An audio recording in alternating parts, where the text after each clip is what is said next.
Welcome to Money Talks with me, Gerald Mr. G. Mwandiambira. This is a show that addresses conversations about day-to-day money matters that we sometimes ignore or simply do not know enough about regarding our finances. Today we're going to talk about the so-called gig economy, freelancing and self-employment. To tackle this economy, we've got a freelancer and self-employed business owner, and we have Jessica Mthimkhulu, who's a television presenter and producer, and Mthelisi Dlamini, who owns a media production company. These individuals will helpfully help us to navigate information around this gig economy and self-employment and the challenges you face financially. Welcome. Thank you very much. Now, before we get started, I think many viewers will be saying, what is this gig economy? Do you know, have you heard that definition before, Jessica?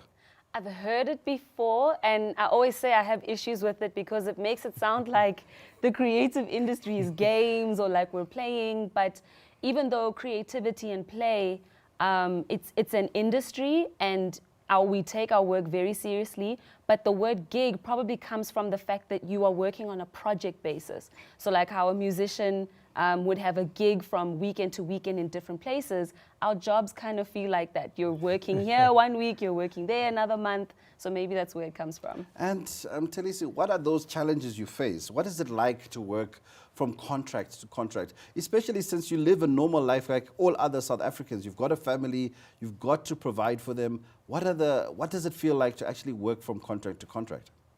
I think it's the lack of sense of security there. The moment you think of being a freelancer, you're just waiting for the next day to see what's gonna happen to you, what's in store for you. So there's no security. You just watch the kids playing around the house. You don't know what they're gonna eat the following day. So I guess that's the biggest challenge that there is. Okay, now Jessica, you've been at it for several years, even though you're still young.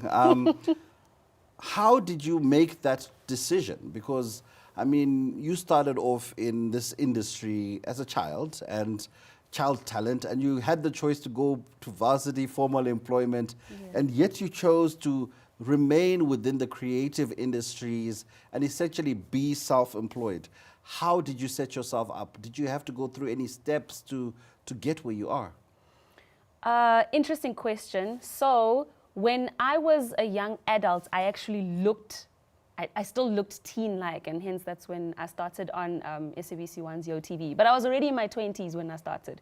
I just looked 12. Oh. I just looked really young. Okay. But at that time, I was in varsity, and I think I got used to volunteering my services to learn because I didn't have connections. I didn't have a sheer-cut way into the industry, and I was like, if I'm going to get in, I'm going to volunteer my services, serve, learn, do what I need to do, and then hopefully the money will come with time, which annoyed my parents very much because your parents want you to eventually stand on your own feet. If people are taking 5 hours of your time per day, can they at least pay you? But I said, I'm making contributions because I know where I'm going. And slowly but surely, even though I'd be presenting in my part-time capacity, but I'm also working somewhere else. So what I would do is if I'm serving and learning somewhere else, I try to make money in another place. So yes, it makes you a very busy person, but you've got to use your ability to contribute sometimes to get you to the thing that pays you. And I think that's where freelancers who are always employed, I think that's where they get it right. Now, I'll ask you this question, Mthelisi. You've already spoken of some of the pressures of self-employment, especially when you have a family. What are the other pressures you face? Because you don't only have to employ yourself, you sometimes have to employ other people. What are the other hidden pressures which you face, which probably maybe someone who's in informal employment doesn't face on a day-to-day basis? I think, as you've just mentioned, that I work with other people who are looking up to me in terms of being paid. And then one of the biggest challenges is getting a gig that's going to pay you 2 months after you've submitted everything. And then you have to take it out of your pocket to make those people understand, the guys that you are working with, to understand that you are waiting for money from that gig that you were doing. But then you have to pay them so that you'll be able to call them next time. I've had an instance where you call someone and they said, but last time you never paid us in time. Can you please pay us ahead before we actually execute the job? Which is very challenging because I don't have the money at that time. I'm only hoping to go out there and take on this job. Then I'll be able to pay them. But I guess that's just the financial part of it, the strain. Okay. Yeah. Now, Jessica, you spoke about having multiple gigs. What's the most you've ever had at one time, just to make ends meet? Because, again, it's speaking to Mthelisi's comment that as someone in the creative industry who's self-employed, not even creative industry necessarily, but anyone who's self-employed needs multiple income streams. As a creative, how many incomes are necessary to make it happen? I mean, obviously, not everyone gets the huge long-term contract. Yes. Yeah. What's the most you've had to push on your own? I will never forget 2015. I think I was working 3 jobs at the same time. So I was working on 2 projects, and then I was still presenting on one show, mentoring on another show, then doing creative work in a marketing company, and then doing advert voice work in between. And you know what? That landed me with an anxiety panic attack, you know, like that. I don't think was a healthy model in terms of doing all the things at the same time. I think you've got to weigh up your opportunity costs. So if, like now, I won't work like that again. I'd rather do 2 things concurrently, and then something that only requires my presence now and then. So it's working out my time and understand, because the one thing that you don't want to do as a freelancer is you're working 6 jobs at the same time, but you're spreading yourself thin. So there must be, if you're going to give yourself to multiple projects, you must be able to give yourself well so that you get hired again, and not this one, she's always late because she's running from another job. So yeah, you've got to work out your opportunity cost. Now, Jessica's alluding to the fact that you're working for a reason. The reason the both of you work is to have life. And, you know, a lot of people take for granted the things which people who are formerly employed get. The cars, the houses, the financial contracts. Yeah. Mthelisi, have you got a home and a car, and how easy was it to get those things which people take for granted as someone who's self-employed in the creative space? Okay, I'll just start with the house. I don't have a home. I'm still facing the very same challenge you're talking about. I do have a car, but it took me a very long time for myself to actually get the car that I want, the car that presents me as a freelancer or as a business owner to people. I used to drive second-hand cars, and when you go to meet with clients and you're driving that car, it doesn't tell them the whole story about you. It's like you are just a pest trying to suck out money from them. But it took me, I'm trying to emphasize on the point of, it was very hard for me to get the car that I'm driving right now. So what are the stages? What did you have to provide to the lender or the bank? I had to save up money. So you need a deposit? Yeah, I needed a deposit, and not just the deposit you can think of, which is your 10,000 rand. They normally require 13, 15. You have to scoop out 50,000 rand. So you need a much higher deposit. A much higher deposit, so and then the securities around which you have to provide that you will be able to pay the installment. Yeah, it's not just the conventional bank statement to prove that you'll be able to pay. You have also to produce documents that have a picture of your assets, other assets, which you don't have. Okay. Jessica, have you been in that space? Have you also gone that road? What were your challenges? And was it frustrating?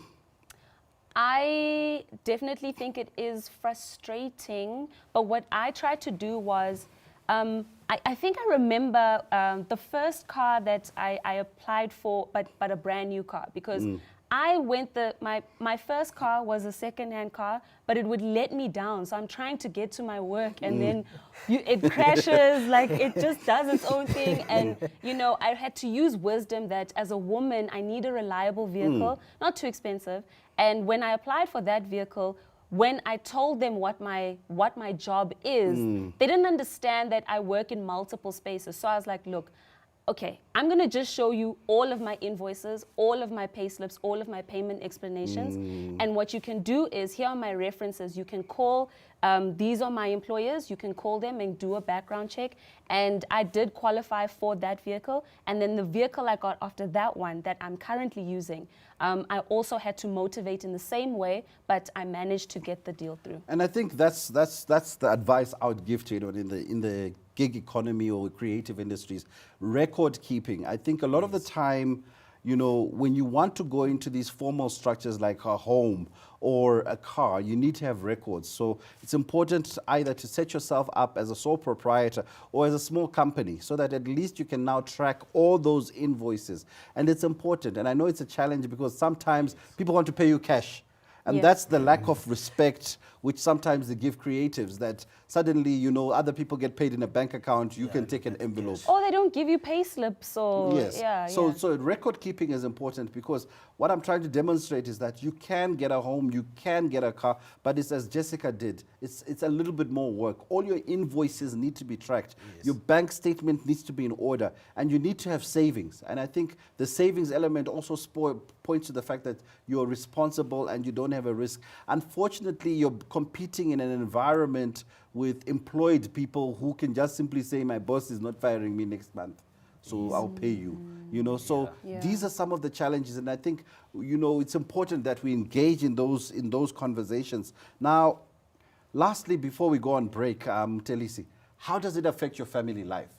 Because you don't have a set day of being paid or being busy. Sometimes you can go a week, 2 weeks, nothing is happening. How do you manage that with your family, knowing that we live with all the challenges we have in South Africa? I think with my family, I built the trust a long time ago. In as much as the situation will be there, but I made sure before we would say, my family knows this is the kind of environment that I work in, this is the industry, and these are the characteristics of the industry. So whenever we face this situation, we are all in it, head on. So I've made sure that whenever we don't have anything to do, but we have saved up money for the dry season. We call it a dry season, and it's always there in a year. It is. Okay. And it's very we call scary. it a dry season. So that's our takeout for this particular segment. We'll go on a quick break, but the takeout is simply save, have records, and, you know, keep your chin up. Join us after the break as we continue our conversation on the gig economy, or let's call it what it is, the creative sector, and the people who work self-employed in that sector, and everything else in between. Stay tuned.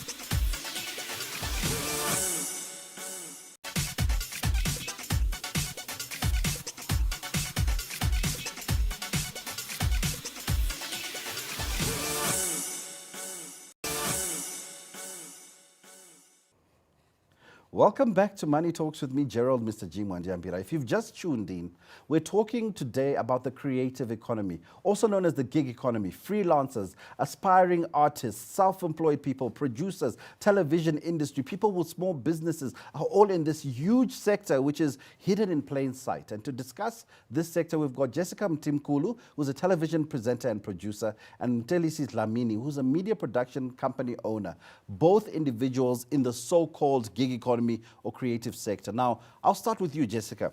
Your economy or the creative sector is glamorous, you know, and I think this is part of the reason why you find things hard sometimes, because on Instagram, you all look glamorous, you're going to the coolest parties, you're being invited here, there, where I'm not invited. So the rest of South Africa has no mercy on you because you look like you're making money. Why is it that you can be on TV and not be rich? It's hard for people to understand. What are those challenges you face with people reconciling that you're doing a job like everyone else, but it just happens to be in the public space? I think it's something that will never go away. And to this day, I still, you know, struggle with those perceptions, because I remember one day I was coming out of church, like a service, And then someone ran after me and, they wanted to borrow money, or they wanted, some money from me. And at that moment in my wallet, I had nothing. Like, there wasn't any money in my wallet. And when I was trying to explain this to the person, I got this look from this person like, no, you do have money. Like, they didn't even want to like ease up. And look, if I had it, I probably would have given it to that person. But you are right, those thoughts prevail. And sometimes they even shortchange you in your negotiations when you're trying to get a new contract, or people always just assume that you'll have it afloat. But I think what's important to do is to command respect, and that, you might not always have it all together, but people can't just assume things. We can't assume anything. I can't assume anything about you. I can't assume anything about you. But I don't think that it's a struggle that will ever go away. Okay, so yes, it's a struggle. You've got 1 million followers, me I've got 15. So you should have money. I should have money. But again, it comes back to the reality check. Yeah. You're getting older. Are you planning for retirement, Jess?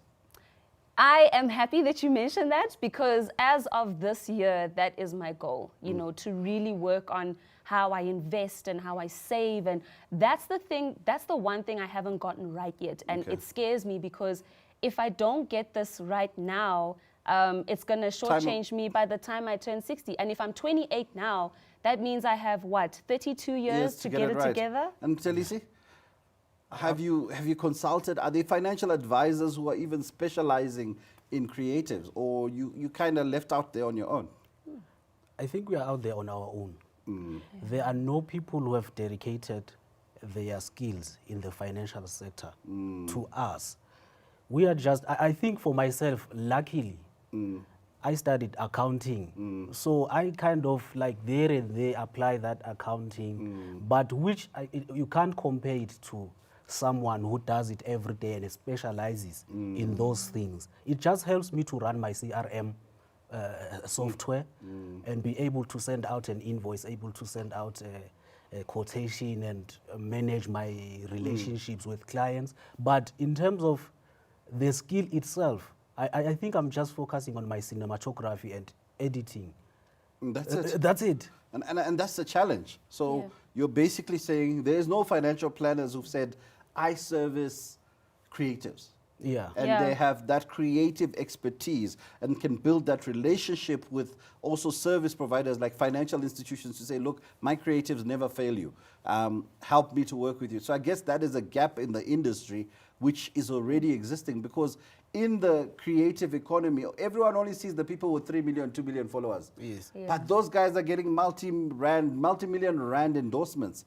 But they don't realize that when there's a production, there's 30 people who are earning ordinary money, like everyone else, who need the same things as everyone else. So have you been tempted? Have you been tempted to go back to 9 to 5 to get that pay slip? Many times. Wow, many times. Shoo. Yeah. And I think what's also frustrating is the places where you look for jobs.